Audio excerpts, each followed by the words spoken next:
Today we are going to start the topic circulation in animals. You know that all living organisms are made up of cell. Cell come together to produce the tissue. Group of tissues produces the organ and the organ produces the system. So when all systems come together to produce a body, when the system, it has to perform a definite function.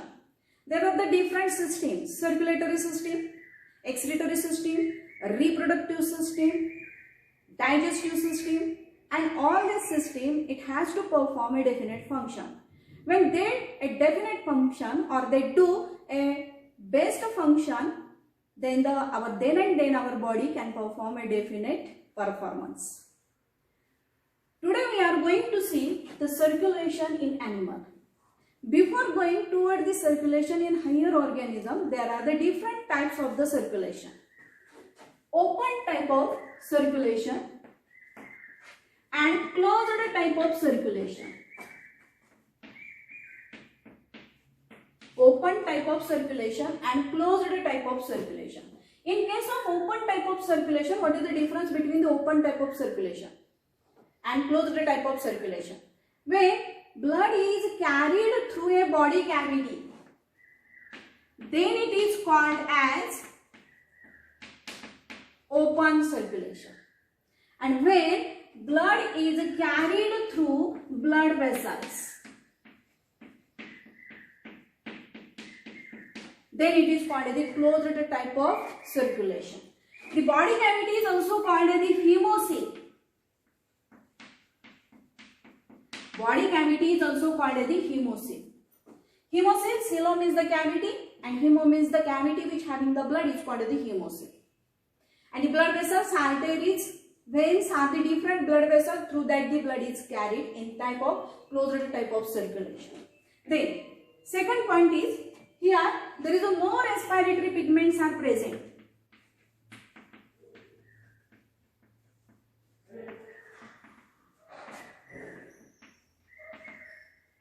No respiratory pigments are present. Here the respiratory pigments are present.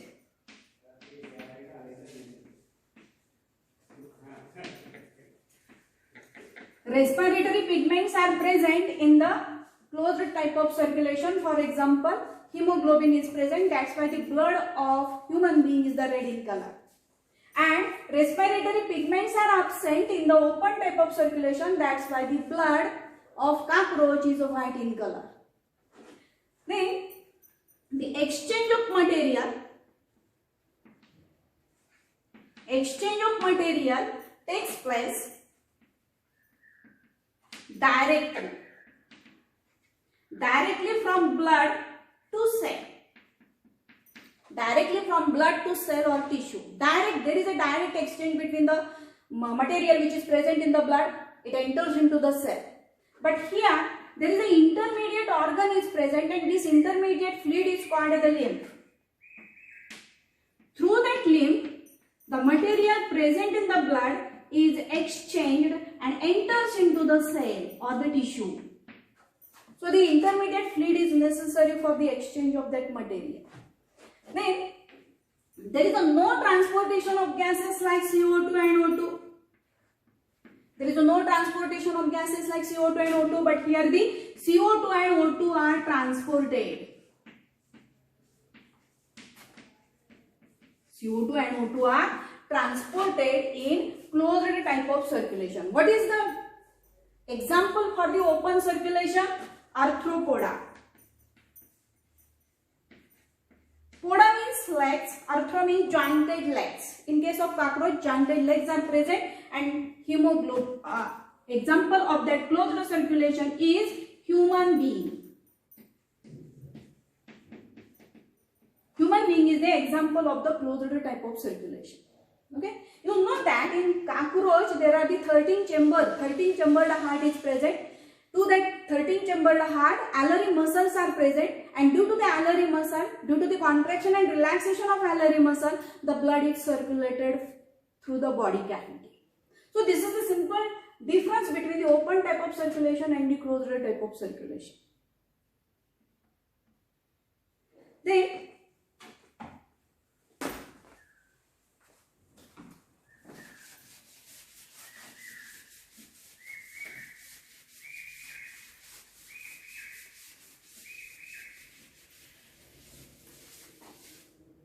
closed type of circulation. Closed circulation. In closed circulation, there are again two types: single circulation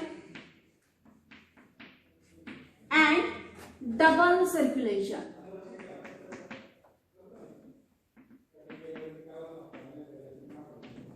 Single circulation and double circulation. Single circulation means blood enters single time in the heart, then it is called as the single circulation. And when the blood enters twice a time into the heart, then it is called as the double circulation. For example, here in case of fish, suppose this is the heart of fish. Heart contains the atrium and the ventricle. The heart having the deoxygenated blood. This deoxygenated blood, it enters into the lungs. It enters into the lungs. In the lungs, this deoxygenated blood, it gets oxygenated and carried towards all body parts. In the body part, oxygenated blood, it gets deoxygenated again, and this deoxygenated blood, it carried towards the heart through a blood vessel. That means in the heart, single time the blood enters, or for a single time blood enters into the heart, and always the heart contains deoxygenated blood. That's why it is called the venous heart. Okay, do you get my point? That is, when in the heart, only once a time blood enter into the heart, then it is called as the single circulation. And for example, fish.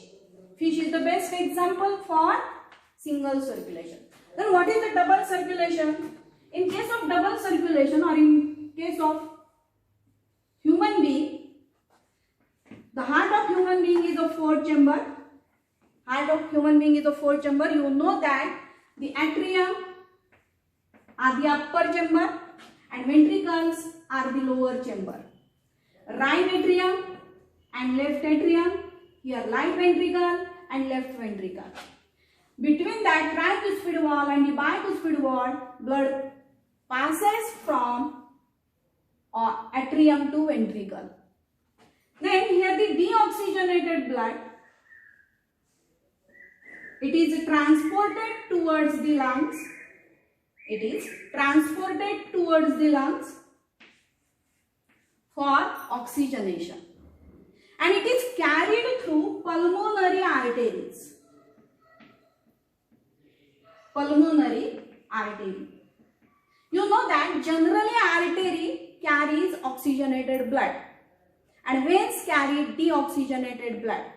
But here the pulmonary artery carries deoxygenated blood from heart to lungs. It gets oxygenated into the lungs, and then here this deoxygenated blood, it transferred towards the heart through pulmonary vein. Pulmonary vein. Okay, that is oxygenated blood, it carry or it transported towards the heart. Then this oxygenated blood, it carried towards the body through dorsal aorta. Through dorsal aorta. Through a dorsal aorta, blood is carried from the heart to body part. So the oxygenated blood, it enters into the each and every cell. Then in that cell, it again becomes deoxygenated, and this deoxygenated blood, it is carried towards again heart through superior and inferior vena cava.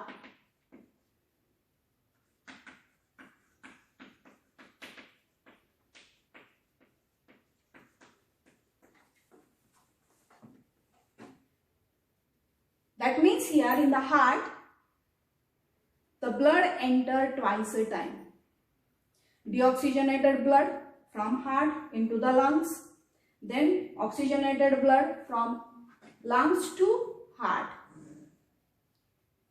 then oxygenated blood from heart is carried through the dorsal aorta towards the body, and from body again it enters into the heart. That is twice a time blood enters into the heart. That's why it is called the double circulation. So what is the path for the single circulation and the double circulation? That is heart to lungs, then to body part, and again to heart. So this is the simple path: heart, lungs, body part, heart. For a single time blood enters into the heart, and the heart always contains the deoxygenated blood. That's why it is called the venous heart. Here in double circulation, from heart to lungs, then again to heart, then from heart to body, and body to again heart. Okay, do you get my point? So for today's exercises, write a difference between or distinguish between open circulation and closed circulation. Second question is distinguish between single circulation and the double circulation, and draw a neat labeled diagrammatic representation for single circulation and double circulation.